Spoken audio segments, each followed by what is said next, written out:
This video is sponsored by Skillshare. Anatomy isn't hard, but it has a lot of things to consider. And if you fail at one part, it's gonna make the whole thing look weird. I get it. I totally understand the urge to draw characters only from the shoulders up, because when you draw a body, it looks like this. But we have to eventually face our fears head on. And today, I'm gonna show you that drawing the human body isn't that hard at all. If you see my video on drawing the head, you'll know that when it comes to drawing, I believe it's important to think of things from simplest to most complex, and also from the inside out. So let's combine the two and simplify the first layer of the human body, at least as far as artists are concerned. The simplified skeleton. The skeleton is the foundation of the body, so it is important to understand how it works. You don't need to memorize every bone, you just need to understand how the bones move, and the general shapes of them. Mainly, you want to learn the limits of their movement so that your poses aren't broken. If you're able to, I implore you to get up and move around. Observe yourself walking, move your hands around, bend your legs, take note of the limits of your body. But remember, not everyone is exactly like you. There are hyperflexible people. There are people with illnesses, or people who have less mobility due to age. These factors are important to consider if you're creating original characters. I'm not saying that, for example, you have to make an older character be weak. Old characters for martial arts masters work because of the way it defies their expectations. But let's not get too sidetracked. Let's draw our skeleton. As I mentioned, we don't have to draw an anatomically correct skeleton. We are making a skeleton out of shapes. Now, this is all up to preference. Some artists do circles, some do cubes, some do different shapes. It all depends on your needs. Here's what I like to do. For the torso, I do this sort of oblique cube. This cube represents the ribcage. I then draw this sort of B-shaped cube for the pelvis, since it more accurately represents the way the bones are shaped. You'll notice there's a bit of a gap here.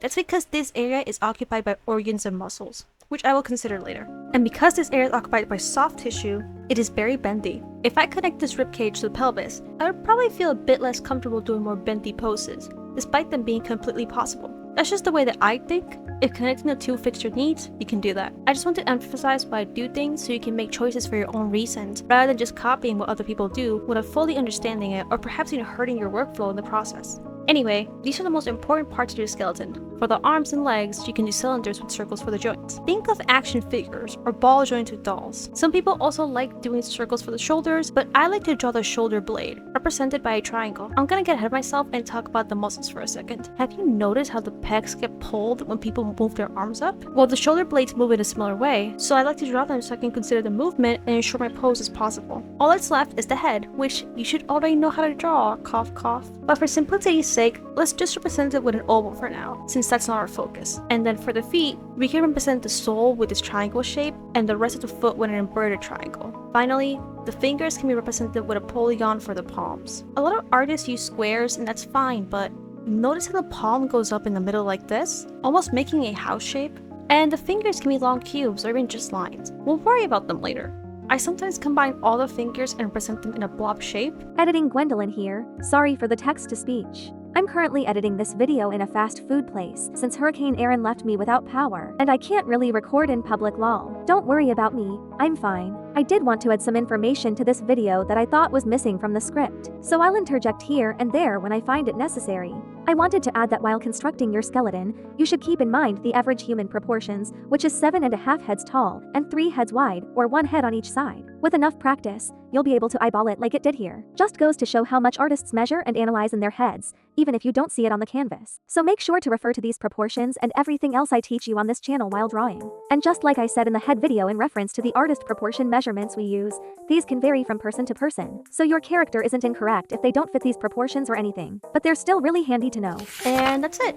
We have a very simple shaped skeleton. By using these shapes, you can build a pose without getting lost in details. If the shapes are right, the pose will already feel solid. So now onto the next layer, which is muscles. To prepare for this segment, I took a class on Skillshare, today's sponsor. The class is taught by YouTube's very own Jossa Brooks, which was a full circle moment because I used to watch him as a kid, and here I am learning from him again as an adult. The class I took is called 28-Day Drawing Challenge, Anatomy for Illustration in Comics. I'm not too shabby at anatomy, but the class was still a really good refresher. I tend to think about big muscles, but Jossa mentioned some smaller muscles that I tend to forget about, that can make a really huge difference in certain poses. Even though we have a similar approach to certain things, he offers a different perspective, which is really really interesting and helpful. And it's why I always encourage you to get insight from as many different sources as you can. There's also tons of other classes on watercolor, character illustration, how to sell your art, digital painting, and pretty much anything you can think of. So Skillshare is a great platform to get insight from as many professionals as possible to make your art as good as it can be. If you'd like to join Skillshare, now's a great time because the first 500 people to use my link in the description or scan the QR code will receive a 1-month free trial of Skillshare, so you can start learning today,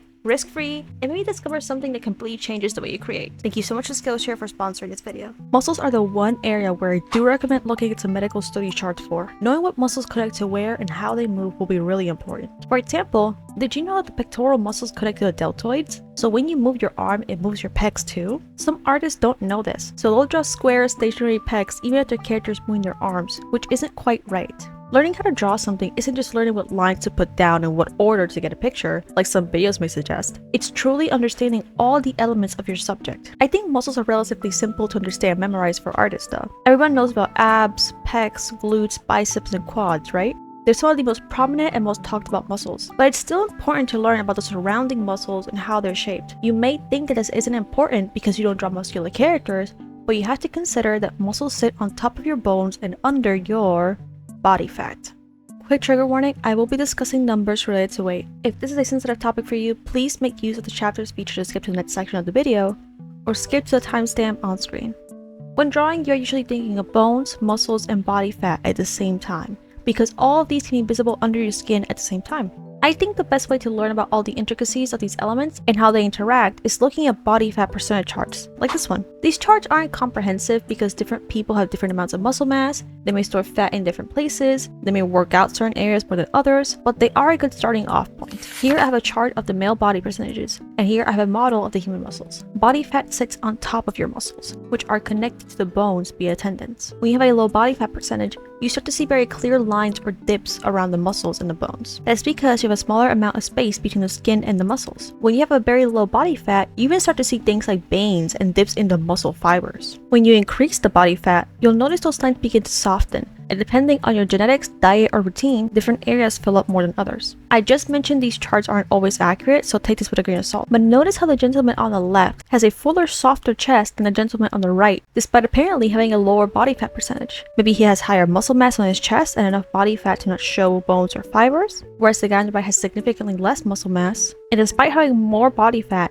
it may not be enough to fully cover the bones. I mentioned earlier how different people have different bodies. Notice how the men who have a higher body fat percentages don't exactly increase in volume evenly everywhere. 20% has bigger arms than 35%, probably due to his muscle mass. 25% is thinner than 20%, probably for the same reason. Let's zoom out though, and look at some of the more consistent patterns and more simple indicators of body types to your viewers. Higher body fat percentages hide bones, and that includes the collarbones. When drawing characters with higher body fat percentages, you might want to make their collarbones less prominent, as that is a pretty common feature across most body types regardless of muscle mass when there is a higher amount of body fat. Notice how more fat doesn't always equal bigger in all areas. As more body fat accumulates in the chest, the pecs appear smaller since they are softer. Sometimes the arms of individuals with high body fat don't grow as much. At the very least in men, fat accumulates in the stomach the most, whereas women store most of their body fat in the hips first. Body fat eventually stores in other places, but it tends to get stored in these highlighted areas first. Speaking of women, here's how the body fat percentages look like in women. It's a similar story. The fat covers the muscle until the muscle is invisible,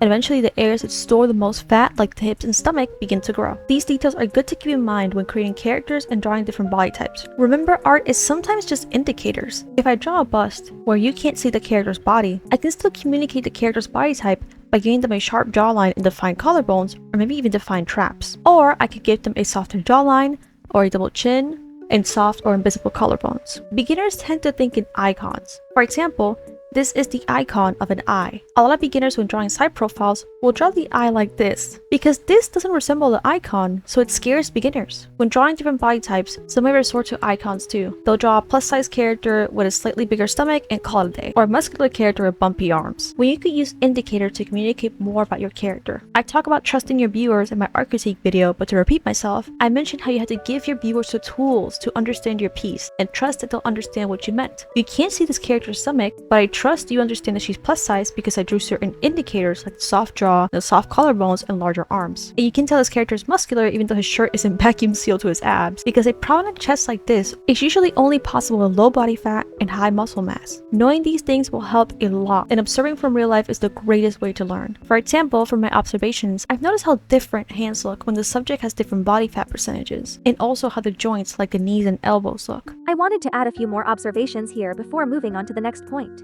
The reason why I group fat and muscles together in terms of observations is because they are attached to one another, as I mentioned, and forgetting that leads to many anatomical issues. Learning, for example, that breast tissue is attached to the pectoral muscle is something that sounds obvious, but you'd be surprised how many people don't take that into account. The tissue is shaped like a teardrop that attaches 1/3 of the way down the pectoral muscle. Knowing this will help you place it correctly and avoid putting it too high up, too close together, or too far down. And once you understand the way pectoral muscles move, it's only a matter of attaching the tissue to the correct place and applying the proper physics. Another example that comes to mind is arm muscles. You may naively draw the umbilicals really muscular at all times, but it's important to consider that muscles look different when resting and when flexed. Their shape can even shape during mundane actions. I can already foresee that some people may be disappointed that this isn't a step-by-step drawing guide, but that's not the point of this video. Teaching you how to draw the body from a few angles is pointless unless you truly understand what's happening.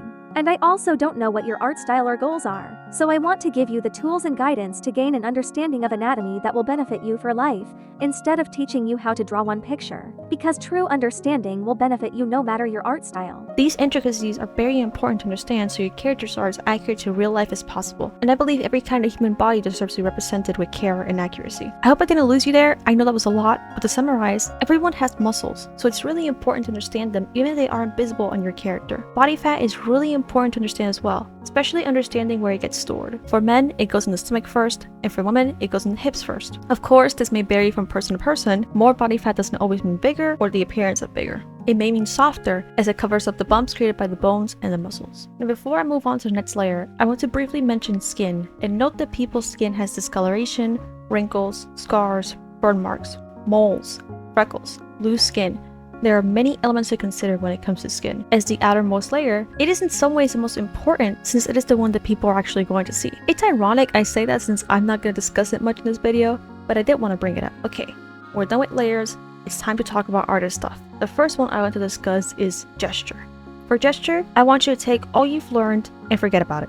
Just for a little bit though. It's very easy to create stiff poses when constructing it with solid shapes. So when starting a drawing, you want to find the gesture first. Basically, you want to capture as much of the pose with as little lines as possible and exaggerate the motion of the pose. If you can draw one continuous line from the feet to the head, that's great. Remember these guys from the Olympics? You're basically doing this. Instead of focusing on shapes, try to find the motion. Find the continuous line that expresses the entire movement of the pose, and then push those lines, because once you add your shapes and muscles on top, it will stiffen the pose. Gesture is the key to getting really dynamic and fluid poses, so practice it a lot, you won't regret it. And finally, style. Once you've got the basics down, you can bend the rules. Style is when you exaggerate proportions, simplify forms, or even skip certain anatomy details completely. This is very subjective, so I can't give you a tutorial on how to stylize the body, but I can show you how a lot of other artists have. I have and will continue to emphasize how important it is that we respect and look up to the artists that came before us, because they put in the time to think about things, and because they have done that, we don't have to.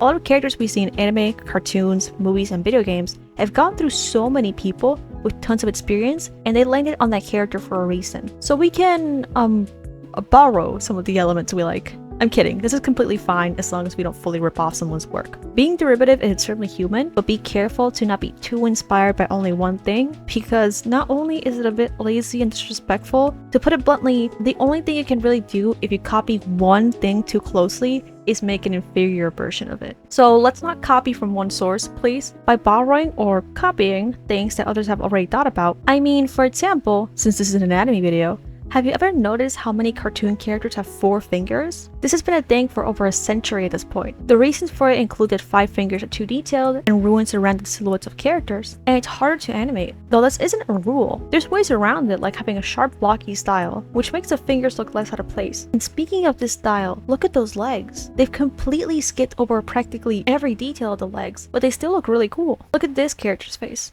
What do you notice?